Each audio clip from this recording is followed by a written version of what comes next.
Have everybody here for the fourth seminar in this series on the skills economy and blockchain in education. The prior ones, if you weren't with us, we started off back in February on just kind of explaining kind of what is the blockchain and why it's relevant for education. In the second one, we came back again in April and talked about ecosystems and crypto networks and how blockchain technology is facilitating new ways for trust and exchange of value across organizations and individuals. In June, we gathered to discuss learner-centered credentials, which is kind of the key use case for education to date, looking at ways in which universities, education providers, as well as the private sector are looking towards blockchain technology to have verified credentials. And in this one, we're coming back and kind of looking at the broad issue of the skills economy, of how once you have trusted, verified credentials and skills in a global recognized blockchain technology, what is the value that you can derive from those skills? So without any further ado, I'd like to pass this to Chris, who's going to kind of introduce our speakers to kind of prime the discussion. And I encourage everybody to use the chat just to put in kind of who they are, their organization, and as we go along, drop in any questions that you have. And this will be kind of a very moderated, interactive discussion. And again, we excuse the delay in 10 minutes here, but we're looking forward to the discussion. Over to you, Chris. Great. Yeah, hello, everyone. As he was saying, skill economy, this is a really interesting one in my mind. We've been building a bit of a pyramid of knowledge over time this year, as he said, kind of starting with some fundamental pieces and understanding why blockchain is important and why, verifiable credentials and digital ID and decentralized economies and organizations are so important. But I think this one is really where we hit the stride, because the skill economy is where we start to bring everything together, right? We've been speaking about the individual fundamental pieces that make up a blockchain education ecosystem. What a skill economy is it brings all of those together, and we can finally start talking about what does this mean in practicality? How do we apply this? And how do we actually bring this into view? And I think this is a really interesting transition, right, into being able to actually see practical applications and understand how skills can actually be currency, right? It's not just about the technologies anymore. It's about how we can start to apply it. And so I know we're short on time, so I'll go ahead and just kick this right off. We're going to start out with a couple of primers to help us understand a little bit about why skills are important and why skills economies are important. And how that works. And then we're going to move into some use cases. To kick us off, we have Rupert Ward and Sarah DeMark, each of which are experts in their field who really understand this better than anyone. So, I turn it over to you to start helping us understand this subject a little better. Okay, thank you. So just wait for the slides to load up there. Okay. So I'll just start by just introducing ICOBC, which is the International Council on Badges and Credentials. So they're a global association that are there to support the skills economy and the future of work through badging and micro-credentialing. So next slide, please, Inaki. Thank you. So we've got an international symposium coming up at the end of November. It's going to be physically located in Berlin, but it's going to be blended. We're going to have government representatives, UN agencies, various others involved in there, with a range of stakeholders from across academia, business, and global badging and micro-credentialing communities. So if you want to know more, please get in touch with us. If you want to attend that, or you know people that would be interested in that, then please get in touch. We'll be happy to liaise with you on that. Okay, so let's go on to what we're trying to cover today, which is skills economy. So next slide, thank you. So what I'm going to do is just talk through conceptually about the value within the skills economy and the different parts we need to think about. So the first thing to say is that the demand in the workforce is changing, and the World Economic Forum estimates that 85 million jobs will have been displaced by 2025 because of the way that the environment is changing now. And governments and employers are increasingly looking at a different way of getting workforce supply into their organizations through a more skills-based hiring approach. So we've got people like, particularly in the US, you've got people like Google and Amazon looking at large training programs there to retrain their staff, but not doing it the traditional way. And this is fine, it's going to address part of their challenges, but there's a sort of a fundamental challenge here which we're trying to address, and which a lot of the work in the skills economy is focused on at the moment, and that is the currency in which the workforce gains their skills is a different currency from the currency that's used in the workplace by employers. So on one side you have the educational providers, the qualifications, the skills, the trainers, and on the other side you have the implementation of those skills within different contexts. And the interface between these two has traditionally been very poor. It's not needed to be very good, but as we move to a more fluid and more responsive need within the workplace, this is becoming increasingly a bigger problem, and one that we're focused on addressing collectively at the moment. So next slide, please. So if we're going to try and address and develop a high quality global skills economy for the future, one that's effective, that we can all use around the world, then we need to better link between the needs of employers and the needs of employees. So employees tend to develop their skills as capabilities, things that they are able to do. Whereas what employers tend to look for is competencies, i.e. being able to apply those capabilities in a given context.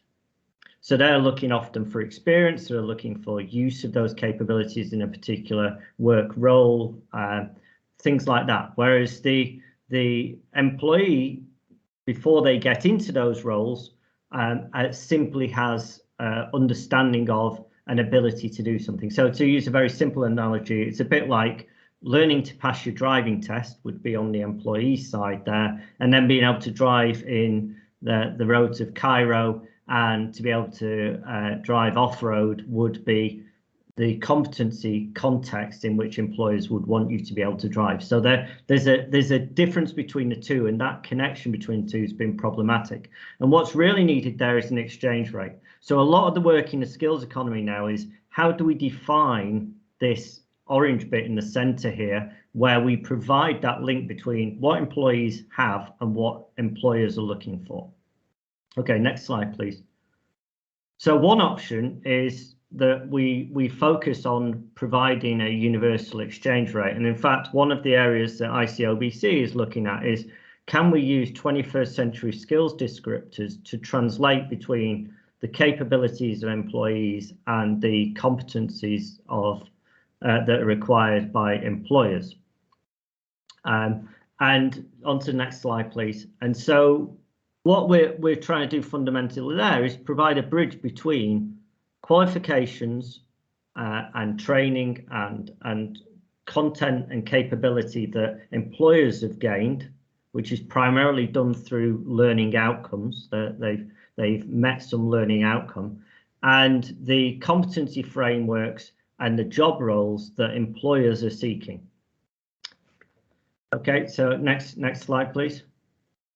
So as and when we're able to fully address this, and it's a work in progress, what it'll then mean is, on the employee side, you mentioned at the introduction there about the value within the skills economy and the value of currencies, right? So once you've got an exchange rate that links between the employees and the employers, what you've got then is ability for the employee to recognize what capabilities they have within their learner earner wallet, and that they're able to then know how much currency they have, what value of currency they have, and they're also then be able to exchange that currency and understand how that currency applies to the employer's side of the equation in terms of what they're looking for. So the employers, what they want is obviously to have the right levels of competency within their organization to enable them to trade effectively. So if they haven't got enough competency in their organization, they're not going to be able to perform effectively.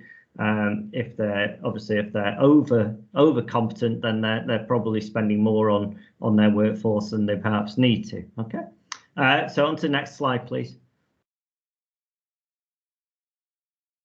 So the general skills economy space is very, very congested at the moment. So there's a whole new industry of job tech. You know, so not EdTech, not HR, but job tech. How do you link between technology and workplace roles and job roles? And there's a lot of contested space there. A lot of people trying to be the solution, either for commercial reasons or because they feel that they have the solution.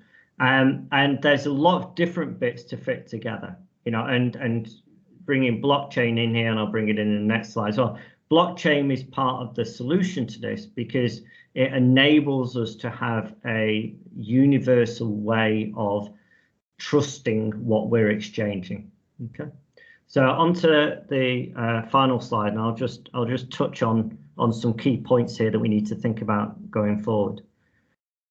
So the first one is that we need to really try and focus on open solutions. So the Open Skills Network, Sarah's going to talk about this in future.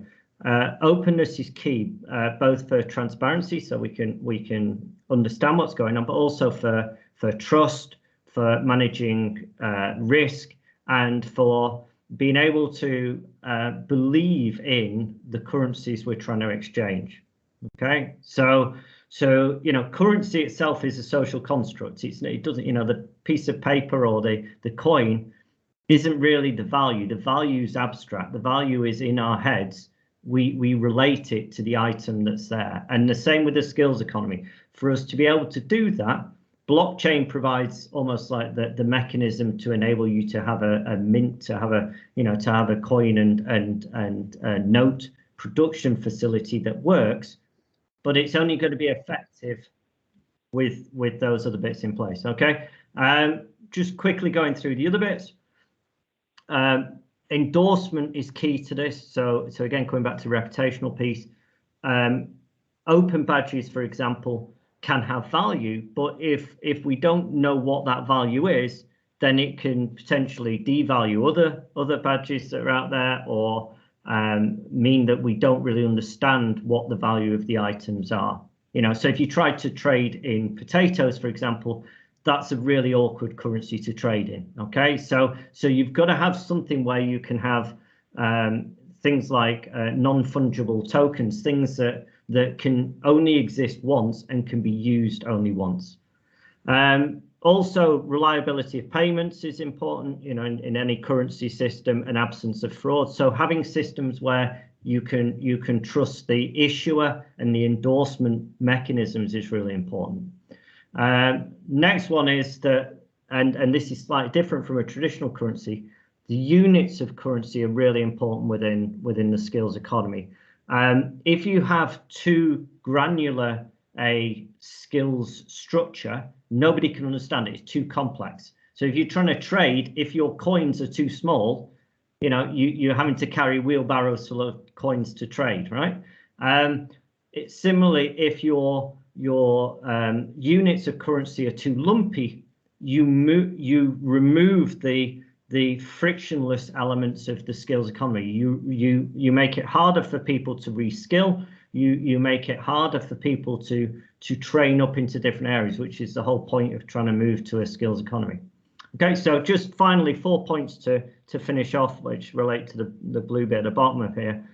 Looking to the future, if we want to develop better learner-earner journeys through their lives, then we need to think about it from the point of view of the employee. Okay, when the employee is going through, how do we make this as frictionless as possible and enable them to personalize what they develop in terms of capabilities and competencies and adapt them as they go through their lives, so it becomes as easy as possible to reskill, because then you reduce the skills gaps in the economy, and you enable people to apply themselves to things that are best suited to themselves. So there's a big piece here in removing barriers.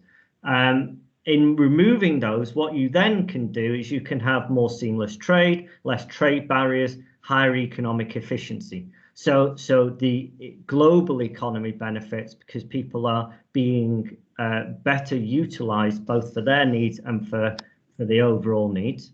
Last but one is that the transactions then become quicker and more accurate. So what you have is a situation where the learner earners are more self-aware of what they've gained and what they can do, but also the employees are more can make better informed decisions, for example, on recruitment and selection, or on retraining, or on understanding where skills gaps are, as can governments that are looking at, or the World Bank indeed, that are looking at more macro level trends. And then the final bit, and this is just a word of warning in here, is that this is all reliant on managing potential vested interest within the skills economy ecosystem. So skills-based hiring is being driven, particularly in the US, by a focus on more equitable and meritocratic recruitment processes. But because it's very data rich and because there's a lot there to fit together, there are potential unintended consequences and biases that can be introduced, particularly if you're using AI within these systems. And there's also potentially restricted practices in terms of trade that can be quite easily introduced that protect some and penalize others. So, just like the global economy, protectionism can cause significant issues. And what you want is not just an open and transparent skills infrastructure underneath within the skills economy, but also open and transparent governance mechanisms that enable that to be remain open and transparent for all. And that's the end.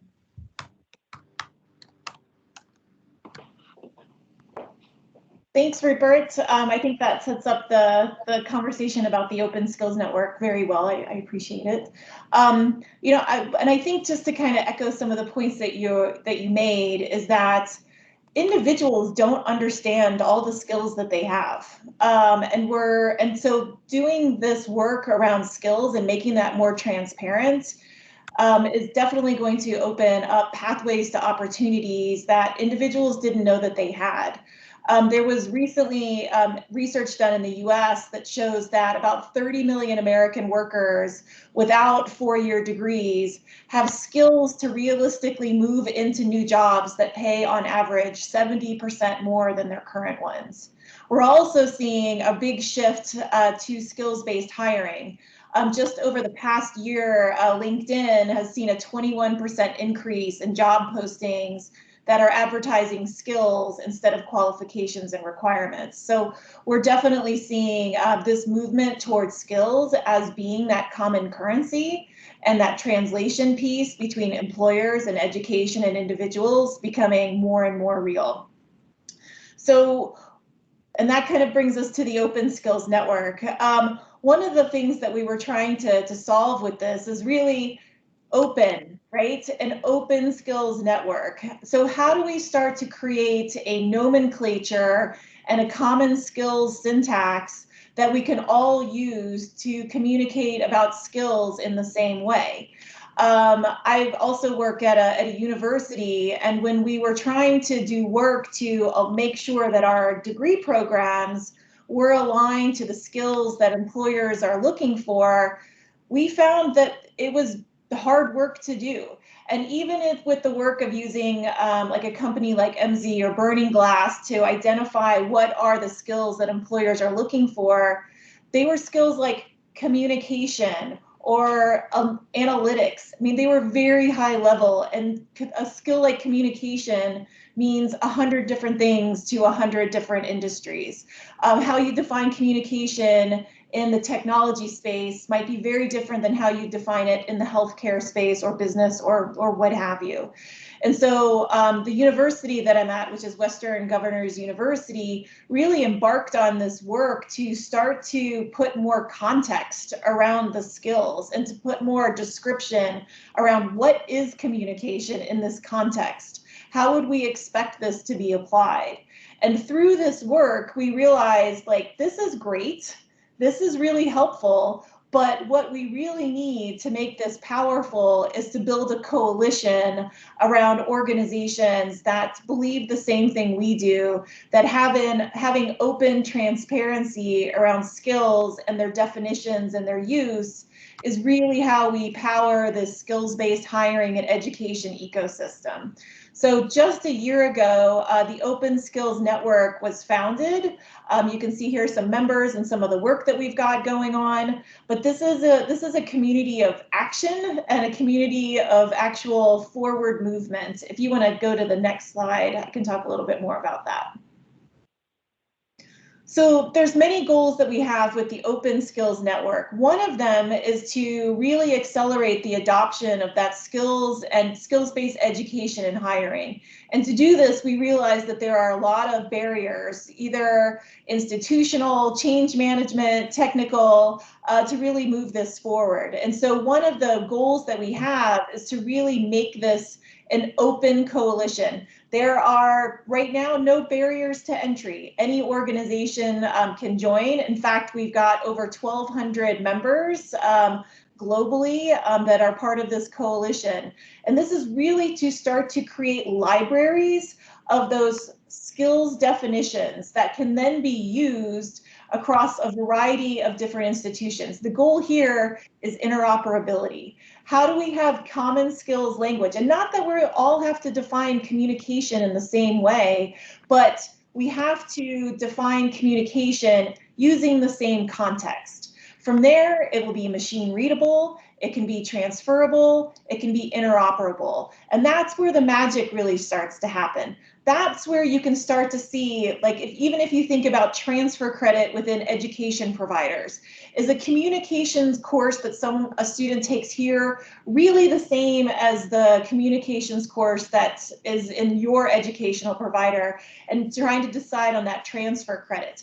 Are the communication skills that an educational institution is providing to an individual really the right communication skills that an employer is looking for? So how do we start to make those connections in a machine readable, interoperable way? And to Rupert's point, please make sure that, like, the individuals understand the value of their skills as well. Individuals and students, they don't understand all the marketable skills they have. So it is up to institutions to be able to help students and individuals understand that with that learner owned record.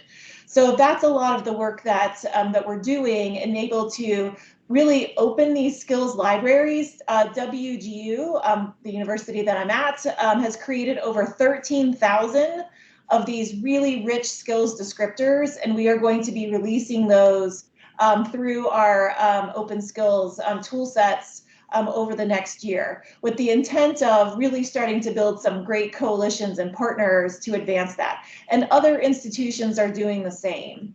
So if you want to go to the next slide.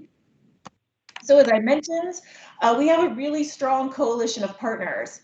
We have educators, we have employers, we have technology providers, workforce development, state and federal agencies, military, both within the US and also globally as well, and continuing to grow. We actually get new members joining pretty much every day.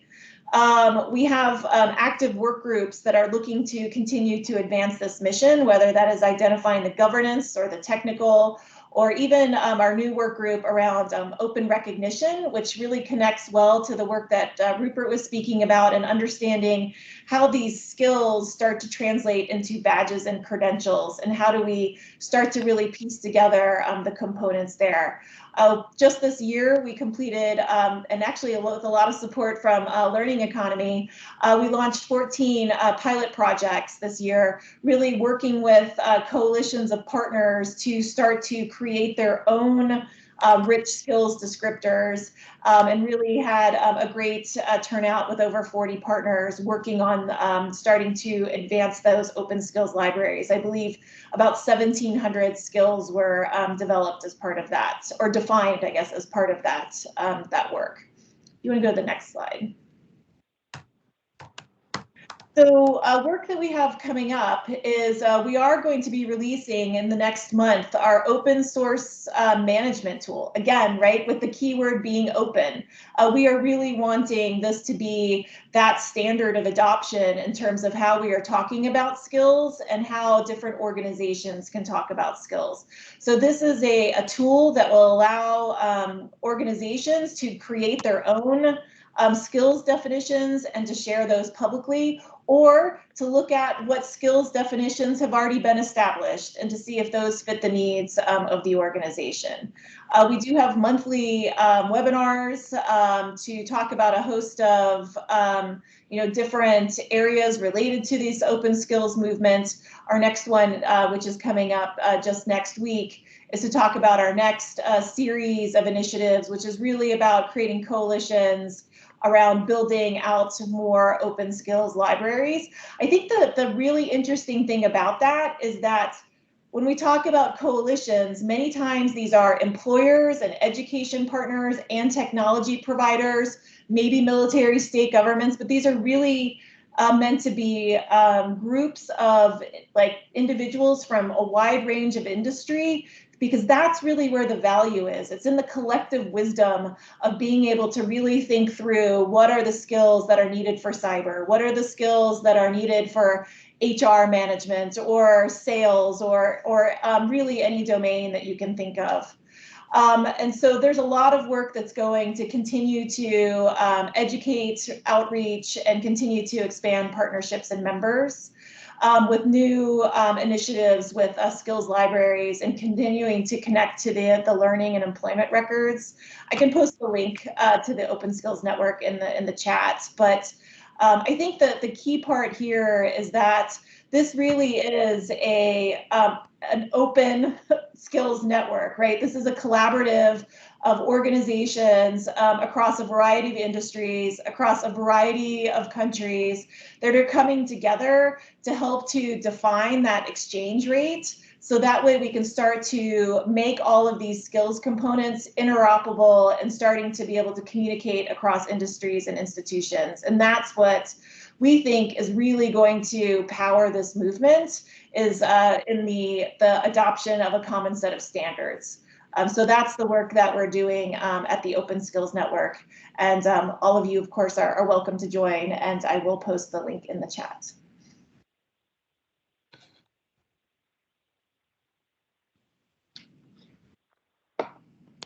Awesome.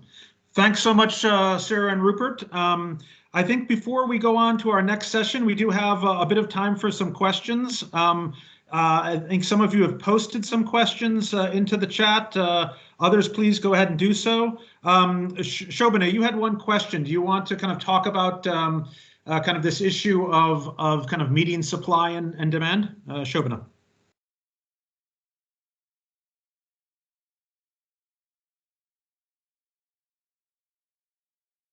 Are you still with us? Okay. Any other questions? I think one of the key issues, I guess, both for Sarah and Rupert, is the issue of standards. And on this call also, we have another community of practice called the Hard to Measure Skills Group that is kind of looking at these issues of how do you define some of these 21st century skills. How do you develop them? And very much looking at a task-based approach to actually building that into the curriculum to develop communication skills, for instance. And then how do you assess them? How do you move away from self-assessment to kind of a more robust, task-based, integrated into the actual learning 360 degree that uses self-assessment, peer assessment, expert assessment, and computer measures as well. And this is something, just to preface our next seminar, which will be in 2 months, looking at ways in which incentive structures within blockchain technology can help incentivize, again, truthfulness and trust in the assessment of some of these skills. So just to kind of preface our next conversation. But I don't know whether maybe Sarah and then Rupert, you can talk kind of how far away are we from having these types of standards? Because there are many different organizations creating these competency frameworks with very different definitions. So how do you see this space evolving?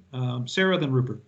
Sure, and Wesley asked a great question in the chat too. So all of these skills descriptors can be tagged to any number of frameworks and structures, so that way they are easily searchable and you can start to identify which ones are the most relevant. I think the interesting piece about assessment, and Rupert kind of alluded to this as well, is that it really depends on the credibility of the issuer. And if you think about, I think a great example is around IT certifications. There are a whole host of IT certifications that are used globally. Not all of them have the same market value, and a lot of that is dependent on the issuer. So is the issuer of that credential a valued, trusted organization? Is it one that has credibility in the market? That's really, I think, where you're going to start to see differentiation in the value of the credentials is really through the issuer. And a lot of that is going to come from transparency in terms of how that is done. Is that a proctored assessment? Is that like a take home kind of assessment? Is that is that done with rigorous psychometric standards and evaluation practices? So I do think, and I think you guys have a really great and interesting session coming up next time, but I would put a big plug in for just the integrity and credibility of the badge or credential issuer. I think is going to be the big differentiator in terms of how these are used. Just like anything, right? Even a college degree, right? A college degree from one institution means something very different than a college degree from another institution. I think we're just going to continue to see that play out more in badges and credentials. However, the work that we're doing on skills and starting to really say, okay, here's the credential, and oh, here are all the skills that are being assessed and validated as part of that credential, that transparency is, I think, what's going to help to drive more understanding, more market relevance, and more credibility for some of those credentials in the future. So I think understanding like what's below just the credential and having some trust that these are the skills that you can expect an individual to have as a result of having that credential really starts to open up and surface some of the areas that might not be as obvious just by seeing the name of a credential. So I do think that the skills work is going to shed a lot of light on what the expectations are around those credentials, coupled with the integrity of the issuer. Thanks, Sarah. Rupert, do you want to respond to that, or there's a couple other questions too in the chat? One from Phil. I can do that. I'll answer that one first, though, because it's probably important. My interest, why I'm involved in this, is in personalized learning. It's in how do we develop a system to enable everybody to learn in the way that best suits them and enables them to achieve the best in life. Okay, because if we do that, everybody's happier, the world's happier. Okay. Now, to get to that from where we are today is part of the answer to the question you were posing there, right? How do we? So the way we do this, at least in my view, is we go with what we already have and we already have trust in, and we migrate from that to a new system. Okay, you can't introduce a new currency from scratch and expect trust straight away. Okay, so one way to do this, for example, I'll just share screen on one of my recent papers, which I'm happy to share. What we've done there is we've taken a university degree and we've translated it into a skills profile. So you can take 21st century skills and you can take what is traditionally recorded as learning outcomes in a qualification, and you can break it down into the amount of skills that have been gained. Now, this obviously can evolve and you can use it in different contexts, but the benefit of this is you can then start changing assessment, because once people understand what the spread of skills are within a course or degree, for example, then you can start saying, well, look, we'll assess you and you have to get an overall amount of capability or competency from your qualification, but how you personalize that to your own interest can be different. So if you're more somebody who's better at communication, for example, you might want to major more in communication. Or if you're more creative, or you're more numerate, or you're better at analysis or entrepreneurship, you can adapt what you do. So you can get the same qualification, traditional qualification, but with different amounts of assessment. And so why is that beneficial? It's because A, you can understand things better in the ways that you want to, and B, the employer then can see what the skills you have are. Whereas traditionally what you get is you get an end assessment, you get a qualification, a degree or something similar, and then you'll have two candidates with that same qualification and they'll have completely different skill sets.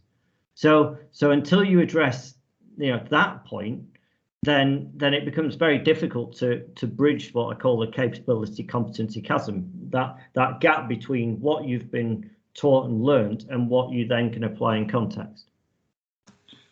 Thanks, Rupert. I mean, so this is where ideas around micro courses, micro credentials, getting very granular in exactly kind of what are the skills that need to be developed, and then opportunities for kind of leveling, whether you kind of think the analogy of the black belt in karate or kind of leveling up in a game environment. So it might be level 4 in communication, somebody else might be level 1. I think the other kind of interesting.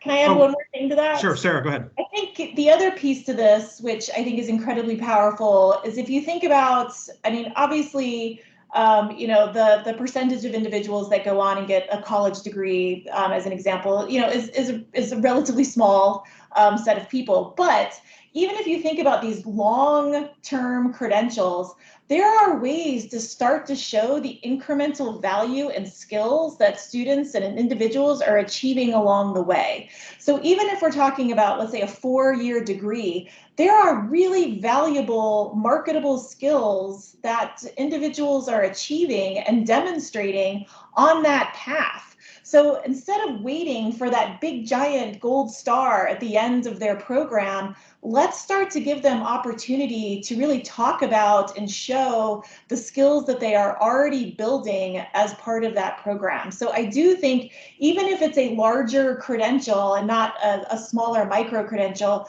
there is a lot of value that institutions can start to do to start to think about those skills paths. So that way individuals can really start to take advantage of that early and see those linkages to careers and where they want to go. So just wanted to mention that. No, thanks, Sarah. And Michael, I'm going to bring you in. We're going to transition now to our next session, of which Michael has his hand up, but he'll be kind of one of our panelists, where we're going to kind of take some of these ideas and kind of translate them to 3 scenarios. One in Latin America, talking with Antonio about Blackchain, one in Jordan with Miriam, who's working on a skills project here at the bank, and one with Michael, who's talking about his work with community colleges in Tennessee. But just one final thought, kind of, again, to preface our final workshop, which will be kind of in December around token economics, is ideas around how you could then use this idea of a skill economy, that if I have, 60% of kind of the skill profile that somebody needs,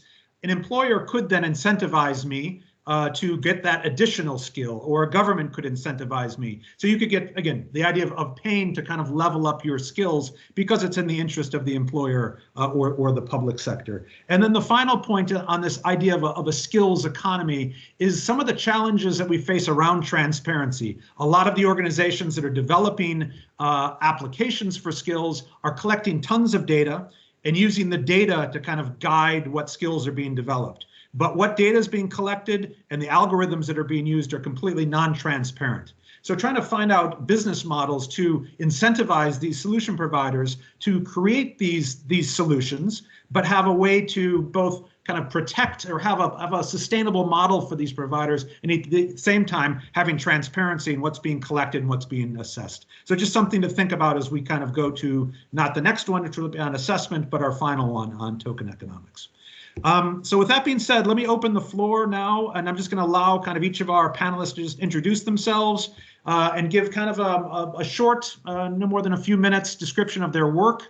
And then kind of, if they can kind of reflect a little bit on what Sarah and Rupert have talked about in terms of the skills economy and how it might apply. And I want to start with Antonio, because he's working on kind of a regional program called Blackchain, where again, this issue of being able to use standards across different countries is extremely important. Antonio, over to you. Thank you, Robert. Hello, everyone. My presentation, I think, will endorse a lot of what Sarah and Rupert were presenting. I'm going to share my slides. Just a second. As Robert was mentioning, I'm a computer scientist. I work at the Blackchain Ecosystem, which is I think you can see my screen, okay. The Blackchain Ecosystem, I'm a computer scientist, software engineer. I've been working at the Blackchain Ecosystem. Blackchain is a global alliance for the development of the blockchain ecosystem in Latin America and the Caribbean. We have been developing for the last almost 2 years, 3 layers. We have a DLT layer, which is basically all the basics. We have an innovative resource. DLT is distributed ledger technology. Correct. So we call that our first layer. Correct. Thank you. Then we have a identity layer, which actually one of my colleagues is here. He's going to be supporting me with this presentation, who is Sergio Cerón. He's responsible for all the identity layer we've been developing. We have an identity stack, which is implemented on top of this DLT layer. And then we have a tokenized money layer, which we're developing, and which will support a lot of what Sarah and Rupert were explaining before. Okay. So Blackchain is an effort from the IDB lab, and we were working with all the region for since 2019. So to go quickly into all our matters, a bit about self-sovereign identity. This consists of offering the user greater control, privacy, and security over their credentials and their digital assets. And of course, it does not seek to eliminate the role of any public administration in matters of identification, which might be a common misconception about self-sovereign identity. And as you can see in this small graph that we have here, the actors and what we're going to show a quick demonstration about academic verifiable credentials. We will have an issuer, which will actually issue a credential. I will be a user using a digital wallet. This digital wallet is one of our partners' digital wallets. We have several digital wallets that are part of the Blackchain, which are actually compliant with the Blackchain identity stack, which are open standards. And we will have a verifier, which will be, anyone who wants to verify these credentials, okay, on top of the blockchain network, okay. So what we're going to show in this academic verifiable credentials demonstration is that we have an initiative. We have projects going on, and we have presented them very briefly in some other of these great sessions that we've had. But basically, what we're going to show is an initiative that we have called the Blackchain Academy, which is its goal is to actually promote the adoption of the Blackchain technology that we're using. We're using Hyperledger Besu, our identity stack tools. So this is basically what we go through a course. The student goes through a course, acquires the skills that is and presents his demonstration that he has acquired the skills. And then the issuer, which is Blackchain Academy, will actually sign a credential and present it to him. Okay, so with no further ado, we have this demonstration. I'm going to change to my digital wallet for a second. And for those of you that have this is your first seminar, these are some of the concepts that we talked about in prior seminars around self-sovereign ID, digital wallets, and the credentials that will be housed in these wallets. Okay, so this is a digital wallet. This is REMID. I want to show you that actually who I am. I am Antonio. You can see my DID. We have a DID is a decentralized identifier. This is as you can see in the DID, there's a method called ETHR. Our Blackchain, the Blackchain network is based on Hyperledger Besu, which is an implementation or is a client for Ethereum, although we are a different kind of Ethereum network.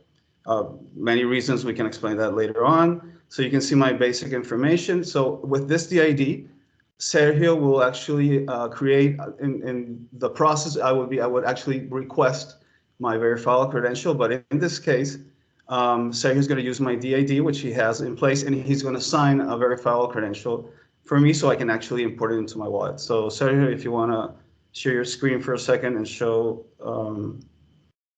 Let me stop sharing my screen here. Yeah, sure. So this is the panel that we have been developed for signing credentials and send credentials for Blackchain Academy. So the interface here, we can see the request for credential. In this case, is for Antonio Leal and his email and his DID. So I'm going to proceed to sign. In this case, this particular case, we need 2 signatures for in order to issue the credentials. So to do that, I'm gonna log in here with the other user.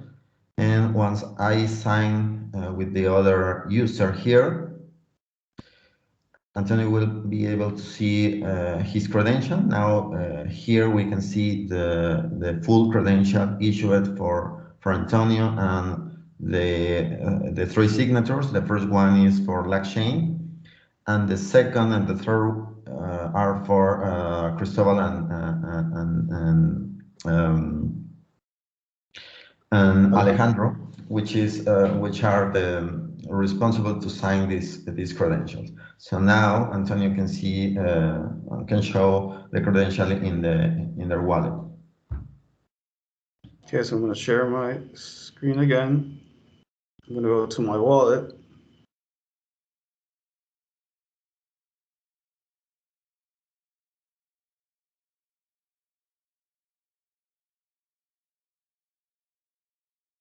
Okay.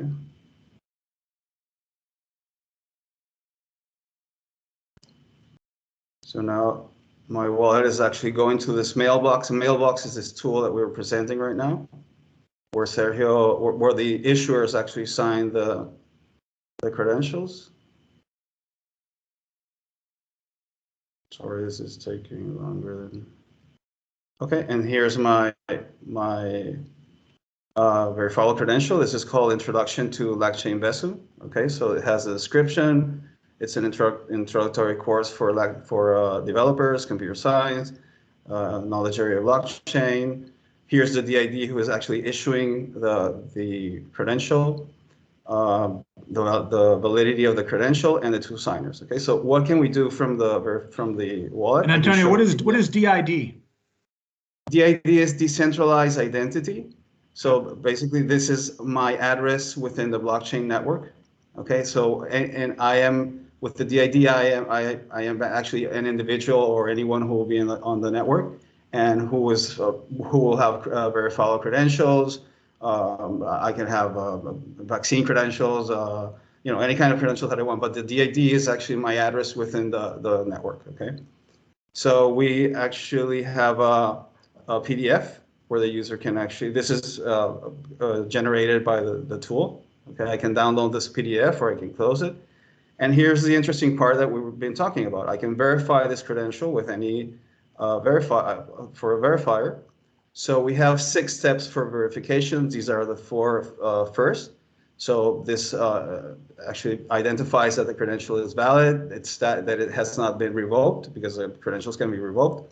Okay, that the issuer is valid and the claims are valid. There are a couple of other steps that we're not haven't implemented yet. Okay, so any verifier can actually verify this against Blackchain Network, which would be a trusted provider for these credentials. Okay, I can actually share my my credential with a QR code. Okay, and then I'm just think you can, and there's the QR code where actually I can save it to the gallery, and you know, any verifier can actually scan this QR code, get the information about my DID and the credential that I'm showing. Okay. So and with this initiative, we have many others. I just wanted to show you this as a quick demo. Okay. So Awesome. to finalize our presentation, let me stop sharing here.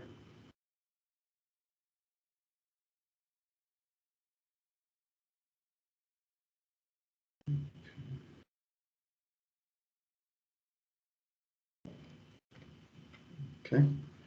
So let me go back to the slide and. Thanks, Antonio. So while Antonio's kind of getting to his last slide, this is kind of a good review of what we kind of talked about a bit in the last one around credentials and some of the building blocks of the skills economy, being kind of self-sovereign ID, the digital wallet. And one of the issues that I think is very confusing to many clients is the standards around these, because there are many kind of different options and the extent to which there are kind of standards that are being developed. Antonio, to you. Thank you, Robert. So basically, just to let you know that Blackchain is within the 14 distributed ledger technologies architecture references. It is endorsed by ITU and ISO. We have a ton of entities using the Blackchain networks.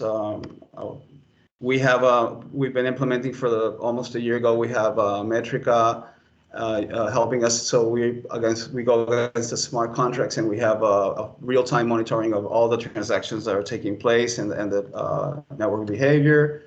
We're monitoring gas. We have an innovative gas distribution algorithm, which and Blackchain has a lot of benefits as a blockchain network. You actually implement projects. We can talk about that in another session. Here our self-sovereign identity publications, where you actually can go and have more information about all we're doing there, and series of links for information about where we are and what we're doing. Awesome. And thanks, Antonio. So some questions to think about. I mean, this raises questions around, there are many blockchains out there. Some are public, some are private. And one of the unknowns is the interoperability across different blockchains, which is something that we'll kind of have to see how it plays out. The other is kind of UI UX, user interface, user experience, that I think all of these projects kind of need kind of additional work, and there's still kind of, I think, development there. And then finally, the issues that we've discussed in the past around custody and ownership of private keys, because one of the greatest risks is you lose your private key, you lose your wallet. It's like you walk down the street, you drop your wallet, and you lose the $100 or the 5 real that are in there, and it's gone. You can't get it back. So in the education space, again, this issue around custody is a real question. With that, let me transfer to our next panelist, Miriam, who's working on a project in Jordan, not using blockchain technology, but very focused on youth skills and jobs. So looking at this issue of supply and demand. And I wanted Miriam just to kind of share from a client perspective, kind of what are some of the challenges in Jordan? And Miriam, for you to reflect a little bit on this discussion so far around what you see as potential opportunities, as well as kind of risks and challenges to applying any of these concepts in a country like Jordan. Miriam, over to you. Awesome. Thanks so much, Bob. And what a great discussion. It's just always exciting to see the quality of panelists and speakers. I think, Bob, as you can imagine, so I'm wearing the policymaker hat. I lead the co-lead 2 projects that are very relevant to this discussion. One is the Skilling Up Mashriq initiative. Mashriq, the region, is Lebanon, Jordan, and Iraq. And then we also look at the Youth Technology and Jobs Project, which is a project in Jordan. It's a $200 million project that's being implemented currently with the Ministry of Digital Economy and Entrepreneurship.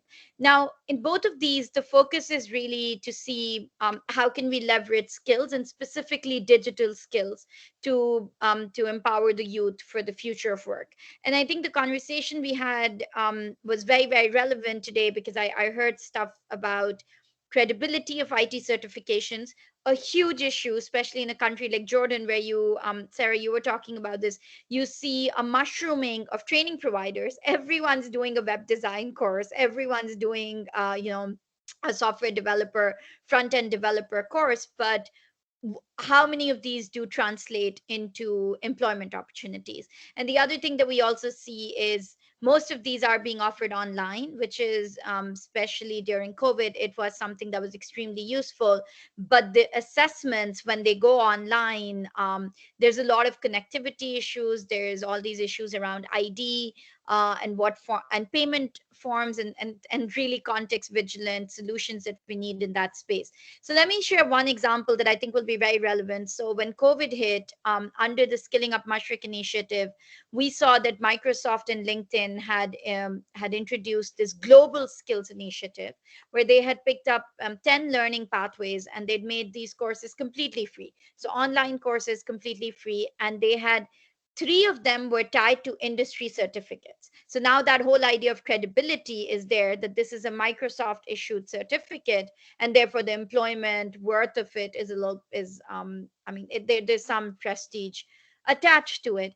So they had lowered the certification cost, and we said, okay, this is a great opportunity. COVID has hit, and especially for Lebanon, where the Beirut tragedy had just happened. We said, okay, this is a great opportunity for us to leverage upskilling and reskilling of youth.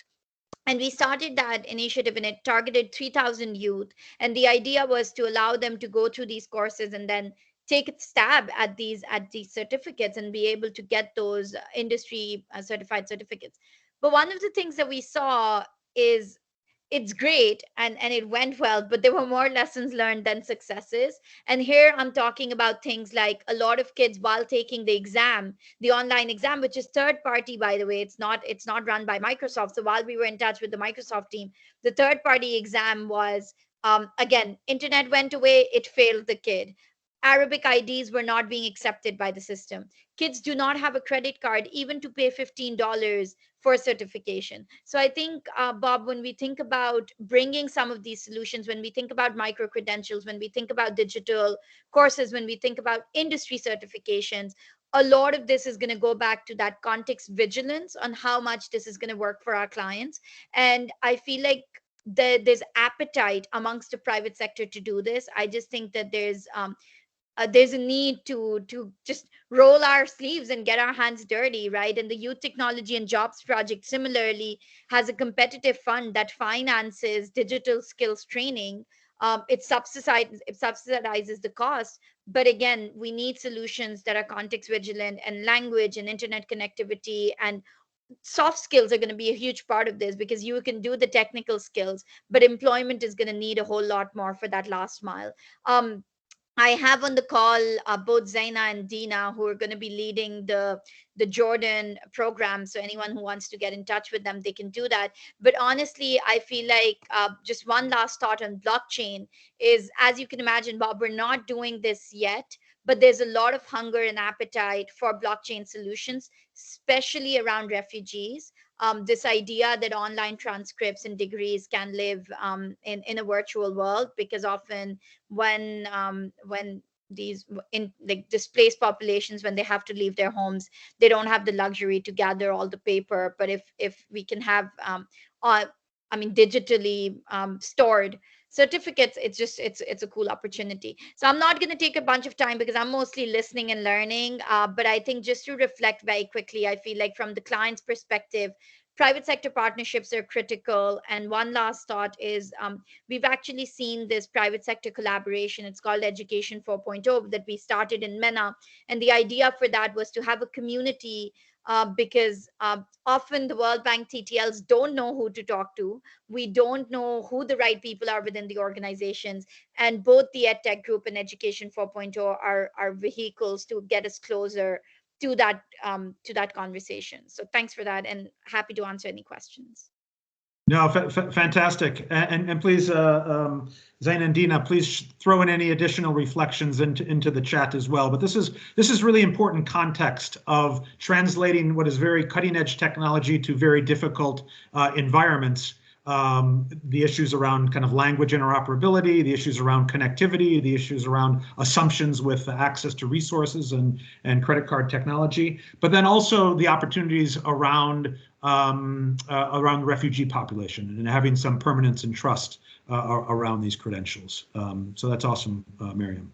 Let's move to our last panelist, Michael, who's going to share a bit of his work back in the US and Tennessee at the community college level, which is super interesting because it makes this connection between what we're talking about in the first presentations around trying to get at some global standards and having some definitions of skills and ways to assess those that are transferable across environments, to one in which we can look at the very local needs in the state of Tennessee. Michael, over to you. Thank you, Bob. Everybody can hear me, and may I share a screen? Absolutely. Can everybody see the screen, Bob? Yes. Yep, we see the screen. Yeah. Okay, perfect. Michael Torrance, Tennessee, working with my colleagues at the Learning Economy. Post listening to this, if you have any ways, functions, interest in connecting, please reach out to them and I'll put an email in the chat. This is an idea conceptualized about the metaversity, the idea of the metaverse being a platform for the future. And I probably should stop saying the future. The metaverse is the platform for now. This is also aligned and tied to this idea of the Universal Integrated College System, or UIS, as I like to call it, where we're talking about the hyperlocal nature of community colleges and a localized skill economy in a box, i.e. even a squalid. I've been throwing away that term squalid as the idea of a skills wallet, something portable, something that you can take with you. When we take this idea of the IOE, or the Internet of Education, and think about the ways in which it's connected, think about the work of UPSEA, where they're looking at the marketability of different types of skills and new skills, whether they are micro to macro or somewhere in between. As Sarah has said, what is the portability today of a college degree or any post-secondary learning? But since all post-secondary learning is post-secondary, i.e. it is countable and transmutable and transferable to the knowledge economy, then it is post-secondary learning. It doesn't have to necessarily be checked off by some type of credential unless it's in cahoots with this hyperlocal nature and true skill economy that is supported by business and industry. At the end of the day, am I trying to keep students in school for 3, 4, 5, and 6, and 8 years? Absolutely not. We want you to get in. We want to help you become a well-rounded human and give you the skill set that you need to become a productive part of the economic engine that helps our microeconomies. Next slide, please. So our platform, this idea of the metaversity. So I'm a gamer, and the things that I play with my 13-year-old and my 20-year-old and their friends. And this idea of where is the economy at today. So we've got Industry 4.0, we've got CTE, we've got STEM, and then all of it's tied to what I like to call *R. That is the local nature of virtual reality, augmented reality, extended reality, etc. But this is also part of a blockchain, right? And the Industry 4.0 economy or ecosystem is a part of creating that hyperlocal nature that's tied to a metaversity where everything that we do is portable. We can take it to our employment pathways. And the idea of belonging, I don't know a human being on the planet that doesn't want to fit in or connect with people or members of his or her tribe. So this idea of this platform being the metaversity or omniverse, depending on how you'd like to call it, is the place that the portability takes place. Knowledge transfer anytime, on time, everywhere, whenever you'd like to have it take place. Next slide, please. So the portable portfolio. We're working on something that's pretty special.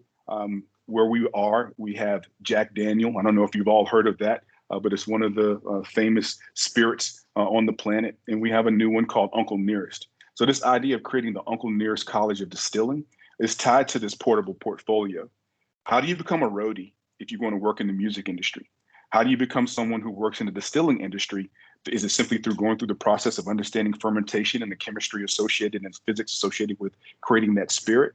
Or is this an idea that we launch that's tied to carrying around that digital credential in your wallet? So it is more than just a transcript. It is more than just a resume or CV. It shows true to nature what you're capable of doing. And you can do this between the ages of 15 to 80.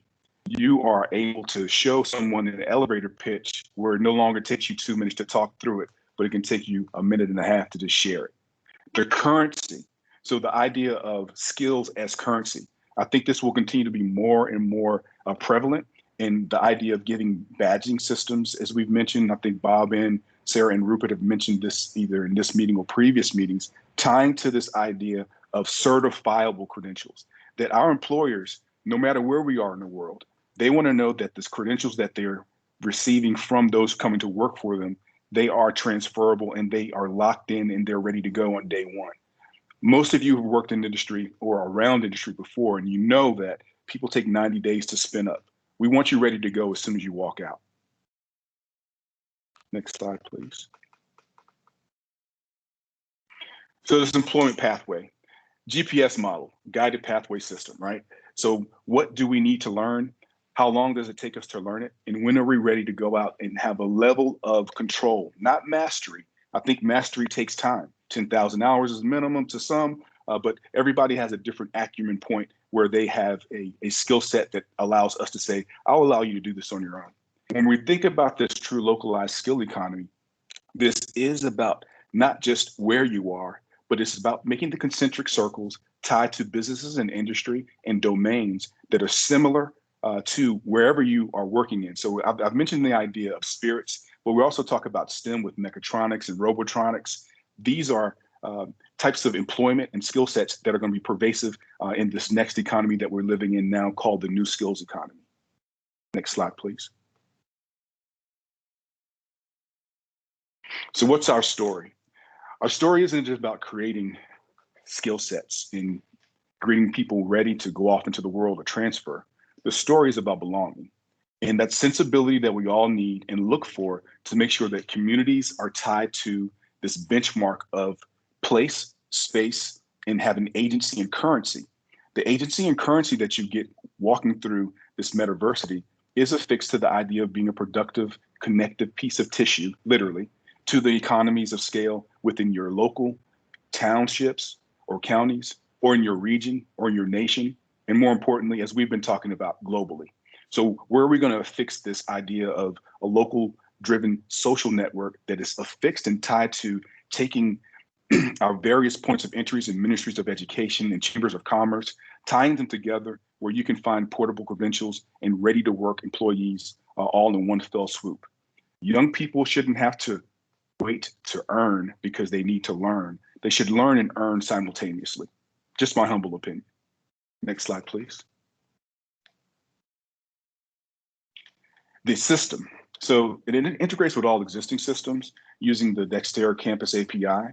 And you can see for yourselves and read for yourselves the different areas that it can connect with. Schools, employers, universities. And I want to mention something that I heard. Did you know that approximately 75 to 80% of the justice involved are students or young people who are actually out of the foster care system? So as we talk about those who we can connect with and create gainful employees, the market share for tying to these students, that 1,000 of them a year age out of the foster care system, and roughly 75 to 80% of them end up being justice involved, or as we say, incarcerated in the US.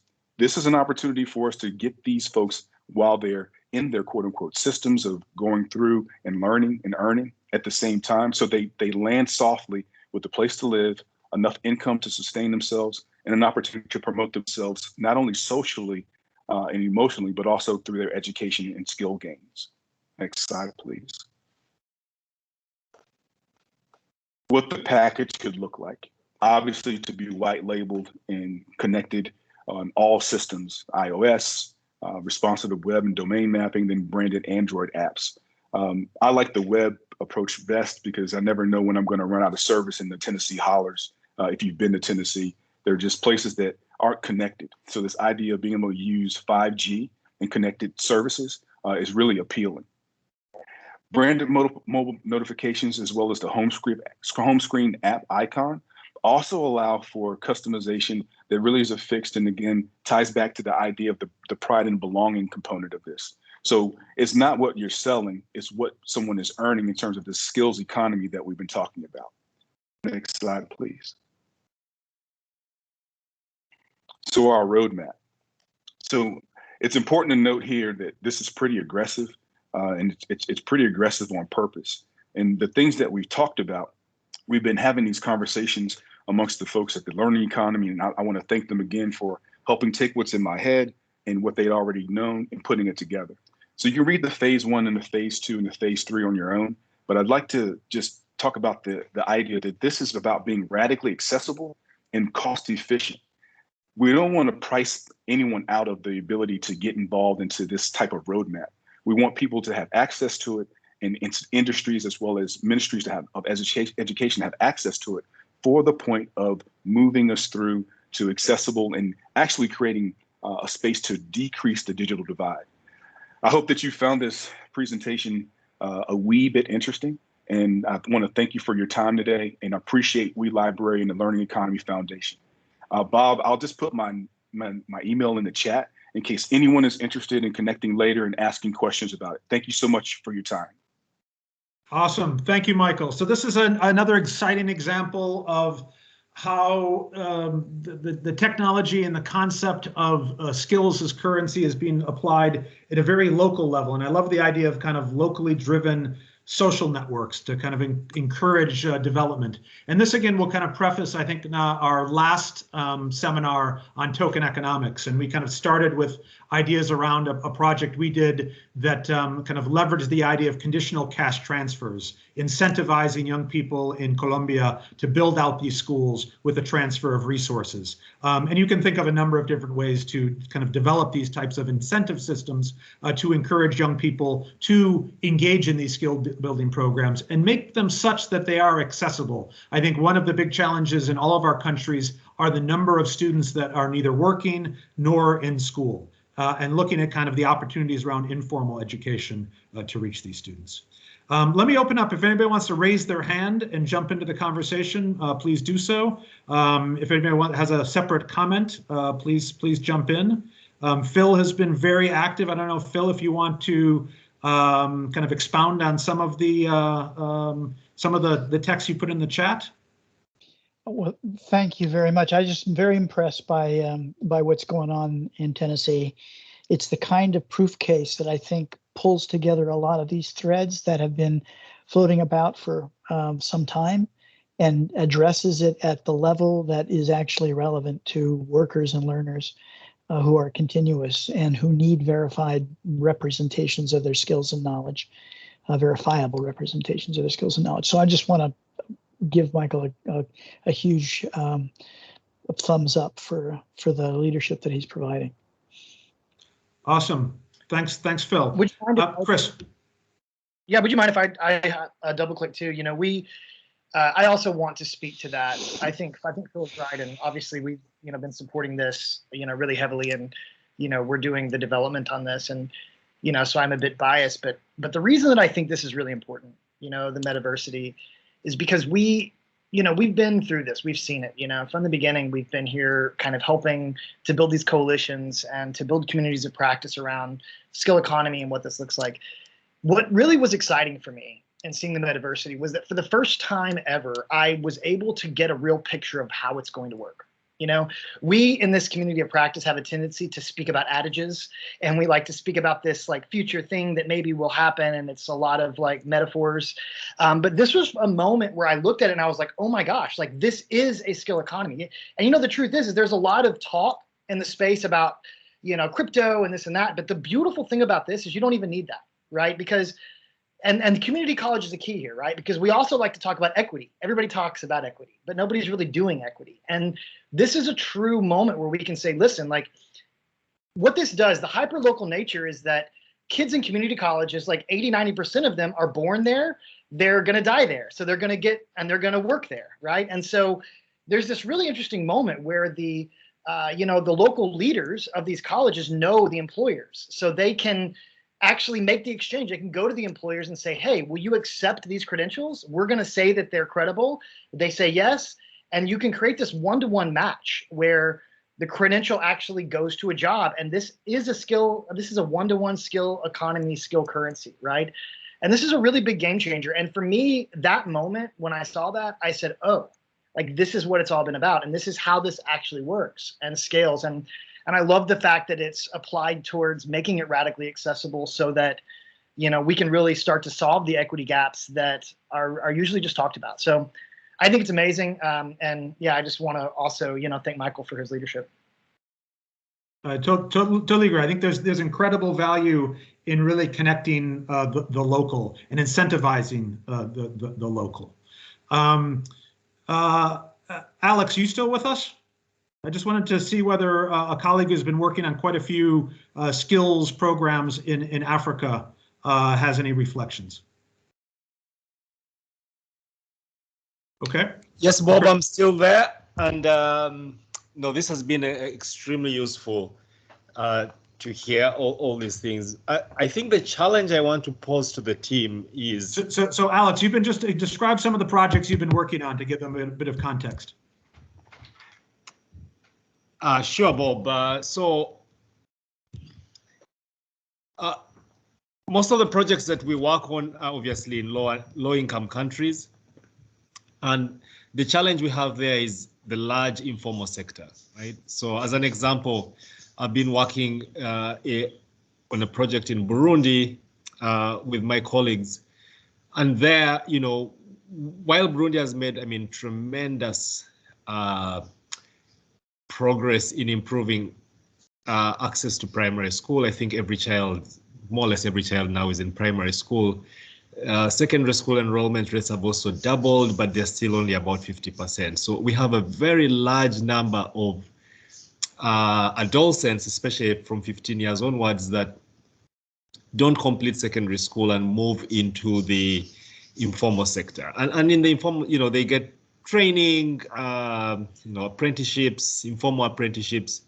And part of the challenge we've been having is how to improve that skills system, right? Knowing very well, you know, first of all, how to increase formal skills training, so the kind of the vocational skills training sector, make sure that it's aligned to employer needs, the private sector needs. And again, the private sector, the formal private sector is very small. And so we are doing things like, you know, working through like, you know, small business associations, some of these informal trade associations. But there's a whole formal sector bit, and then there is the big informal sector, including apprenticeships, recognition of prior learning. And I think the challenge I want to pose this team is in these sort of situations, and this is not unique to Burundi, right? Where you have a very large informal sector. How do we apply all these things that we're talking about and all these wonderful technologies and all this thinking to that skills development in that informal sector? You know, part of the challenge people in the informal sector have is they cannot prove to employers that they have these skills, right? Because they have no formal, and I like the very first presenter who talked about this kind of this marketplace, right? They have competencies, but they have no way of proving those competencies. And so how do we then address that challenge? So in summary, the informality of a lot of the skills sectors that we deal with, mostly in low and some extent high middle income countries, is something that I would like to challenge the team to think about. Over. Awesome. Thanks, Alex. You have a cheering squad in the background. Yeah, sorry, somebody. I have been sitting for very long. No, I mean, I wanted to bring Alex in just to kind of reinforce this issue of equity and the informality of both in terms of education and employment in many of our countries, and the opportunities to think about quality in those informal sectors, as well as the quality in the more formal sectors as well. Michael, why don't you give us one last word to wrap this up, and then we'll go to Chris for some closing remarks, and then we'll conclude. We might go a couple minutes over since we started late, if that's okay with everybody. Michael. Oh, you're on mute. Perfect. Thank you. Thanks, Bob. I wanted to just pose maybe not a solution, but something to think through. We were asked, well, how do you solve for informal In the same way where we're moving from the standard same old questions you ask people when you interview them, show me something applied to the skill set that I'm asking that you have. In some instances, we've asked people to take popsicle sticks and they say that they can build things, build something. And when same sense, when someone says they can teach a particular skill set, teach us that. So I know that that's maybe rudimentary and very, very low level, but if you want to see if someone has a skill, ask them to demonstrate that skill. For the informal, I think that it becomes a level of maybe not assessment, but a criterion that someone can show you that they can actually do what they're professing that they can actually accomplish. That's an awesome, I think, closing remark that will set up kind of our next session, which I'll share a little bit after giving the floor to Chris. Chris, some final remarks on your side. Yeah, absolutely. I just actually want to start by saying thank you to everyone. I was incredibly inspired by what Antonio is doing as well. It's so great to see real action. I think one of the exciting moments in time right now, for those many of the faces involved have been with us and have been doing this even maybe longer than we have. It's really exciting to be moving out of the piloting phase into this like platform phase, right? We're moving into a space where we can start to actually create some scale and to bring these types of technologies to the people who need them. And I'm just inspired by everyone today. The amazing job with the opening primers as well. I was getting lots of, back channel feedback from people saying, wow, I just got my mind blown. So, it's really great. And I want to encourage everyone to go and sign up for a pilot at the Open Skills Network and, to reach out to us. If someone on my team would put an email in the chat to Duncan or to Taylor or to myself, anyone that's interested in the metaversity and wants to learn more about that or might want to be involved in that project, please reach out to us. The idea here, we're a 501c3 and we're trying to make this radically accessible. The idea here is how do we take these great technologies and how do we bring them to life in a way that, can solve real problems and, actually make the world a better place. So again, exciting and just thank you, everyone. Thanks, Chris. And just to echo Chris, again, thanks to everybody for sticking with us and finding your way here. We wanted to make it a bit of a challenge so you felt like you earned this discussion. So sorry for a little bit of the hiccups at the beginning, but I'm glad you guys joined this discussion. Again, this was the 4th of 6 that we committed to doing this year. Again, from the World Bank side, this is our opportunity to learn from all of you and to kind of understand, again, what are these concrete examples that are happening all over the world and how might they apply to many of the discussions we're having with Ministries of Education, students and teachers in all parts of the world. And I think to kind of set up our next 2 sessions, we'll have a next one on assessment in a couple months, and then our final one in December on token economics. And kind of these issues that we discussed around competency frameworks and how do you define these skills? How do you have some common standards is a big issue. And then moving to kind of what Michael had talked about of is task-based approaches to a curriculum the best way to assess whether somebody has these competencies and skills? And if we think about a library of different competency frameworks that are very detailed, how can we also think about a library of tasks that will meet these frameworks? So how do you know that what you do is actually developing communication skills?